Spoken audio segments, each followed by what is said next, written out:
आरोही के बार बार आवाज देने से भी विक्रम आरोही के सामने नहीं आया।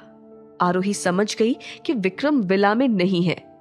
उसने कई बार विक्रम को कॉल भी किया, लेकिन विक्रम का कॉल एक बार भी कनेक्ट नहीं हो पाया। चरण भी विक्रम को कई बार कॉल कर चुका था, लेकिन उसका कॉल भी लगा नहीं। लगता है सरकार किसी काम से कहीं बाहर चले गए हैं, तभी वो किसी का फोन नहीं उठा रहे हैं, नहीं तो सरकार ऐसा कभी नहीं करते। अब जब सरकार यहाँ नहीं है तो शिवानी मैडम का भी कॉल नहीं लग रहा है। फिर आप आज यहाँ रुककर क्या करेंगी? हमें रायजादा मेंशन चलना चाहिए। नहीं नहीं, मैं कहीं नहीं जाऊंगी। विक्रम अगर वापस आएंगे तो यहीं आएंगे, इसलिए मैं यहीं रुककर उनका वेट करूंगी। ठीक है, फिर मैं भी यहीं रुक जाता हूँ।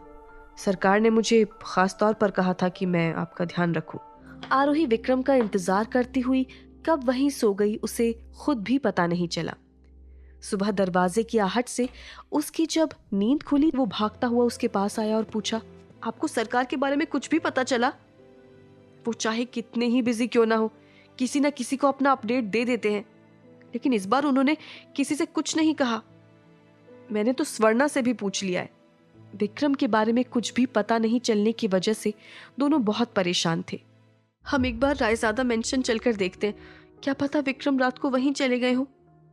चरण को भी ये सुझाव ठीक लगा। दोनों गाड़ी में बैठकर रायजादा मेंशन की तरफ निकल गए। सुबह का समय था और रोड पर ज्यादा ट्रैफिक नहीं था, इसलिए वो लोग जल्दी ही रायजादा मेंशन पहुंच गए। आरोही गाड़ी से उतरकर भागती हुई रायजादा मेंशन के सिक्योरिटी गार्ड के पास गई और उससे पूछा, विक्रम घर आ गए हैं क्या? मैडम साहब तो पिछले 7-8 दिन से यहाँ नहीं आए हैं। निराशा से अपना सिर नीचे करके जब वो मेंशन के गेट की तरफ बढ़ रही थी तो उसने देखा कि एक कार गेट के अंदर आ रही थी। कार देखते ही उसकी आंखें चमक गई, क्योंकि ये कार विक्रम की थी। जैसे ही वो भागती हुई कार के पास पहुंची तो उसने देखा कि कार से शिवानी बाहर आ रही थी।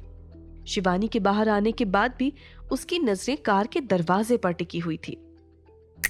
इधर उधर कहां देख रही हो?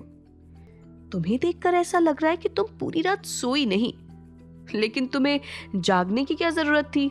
विक्रम तो मेरे साथ था। ये विक्रम इस वक्त कहाँ है? दरअसल सच तो ये है कि सुबह मेरे जागने से पहले ही विक्रम कहीं चला गया और अब उसका कॉल ही नहीं लग रहा था, तो मुझे लगा मैं यहाँ आकर एक बार चेक कर लूं। लेकिन तुम्हारे सवाल से मुझे पता चल गया कि विक्रम यहाँ नहीं है, तो मैं भी अब यहाँ रुककर क्या ही करूंगी। इतना बोलती हुई वो जिस कार से आई थी उसमें बैठकर वहां से चली गई। क्या शिवानी जो बोल रही थी वो सब सच था? क्या सच में विक्रम के दिल में सिर्फ शिवानी के लिए ही जगह है? कल रात विक्रम अगर शिवानी के साथ थे तो अभी कहाँ है? तभी उसके सामने फिर एक कार आकर रुकी। कार रुकी और उसका दरवाजा खुलते ही विक्रम कार से निकला। विक्रम को अपने सामने देखकर एक पल के लिए आरोही को बहुत खुशी हुई, लेकिन अगले ही पल उसे शिवानी की बात याद आ गई और उसकी खुशी कहीं गायब हो गई। तुम यहाँ कब आ गई और इतनी परेशान क्यों दिख रही हो? रात भर सोई नहीं हो क्या? क्या कल रात आप और शिवानी एक साथ थे? शिवानी अभी थोड़ी देर पहले यहाँ आई थी और मुझे सब बता कर गई। वो जो कुछ भी बोल रही थी, क्या वो सब सच है? हाँ, कल रात हम दोनों साथ थे। ठीक है, आप और शिवानी जब एक दूसरे से इतना प्यार करते हैं तो मैं आपके बीच में कभी नहीं आऊंगी। इतना बोलती हुई वो वहां से जाने के लिए निकल गई। विक्रम की समझ में नहीं आया कि आरोही अचानक ऐसे क्यों बोल रही है। क्या मतलब तुम कभी बीच में नहीं आओगी?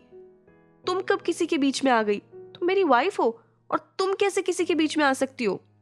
कोई बात नहीं, मैं आपके प्यार के रास्ते में पत्थर नहीं बनूंगी। मैं जल्द ही आपको डिवोर्स दे दूंगी। क्या मतलब है डिवोर्स दे दूंगी? बोलने से पहले एक बार तो सोच लो। आज तुमने ये बात कर ली, लेकिन दोबारा इस बारे में सोचना भी मत। क्या आपने ये सब करने से पहले एक बार भी सोचा? जब आप शिवानी से प्यार करते हैं और वो आपसे प्यार करती है तो इस मैटर को क्यों इतना बढ़ा रहे हैं? मैं हट तो रही हूं आप दोनों के रास्ते से, अब आपको और क्या चाहिए? क्या सच में आरोही विक्रम को तलाक दे देगी? क्या अलग हो जाएंगे विक्रम और आरोही के रास्ते? क्या शिवानी जो बोल रही थी वो सच था, या विक्रम किसी मजबूरी में शिवानी की बात को सच बता रहा था?